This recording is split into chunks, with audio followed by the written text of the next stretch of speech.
அரியங்குப்பம் மற்றும் மணவெளி பகுதியில் பல்வேறு கட்சிகளில் இருந்து விலகி முகிலன் தலைமையில் 50க்கும் மேற்பட்டோர் பாட்டாளி மக்கள் கட்சி மாநில அமைப்பாளர் கணபதி முன்னிலையில் பாட்டாளி மக்கள் கட்சியில் தங்களை இணைத்துக் கொண்டனர். தொடர்ந்து மணவெளி முத்து மாரியம்மன் ஆலயத்தில் சிறப்பு அபிஷேகம் ஆராதனைகள் செய்து பொதுமக்களுக்கு இனிப்புகள் வழங்கி அன்னதானம் வழங்கினர்.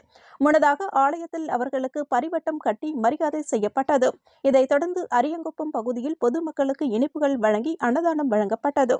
மேலும் இந்த நிகழ்ச்சியில் ஜெயமூர்த்தி, பாமக மாநில தலைமை நிலைய செயலாளர் சுப்பிரமணி சேகர், மணவெளி தொகுதி வன்னியர் சங்க பொறுப்பாளர் மணிரத்தினம், மாநில இளைஞரணி செயலாளர் பிரதீப் குமார் மற்றும் மணிகண்டன், சுரேஷ் உட்பட பலர் கலந்து கொண்டனர்.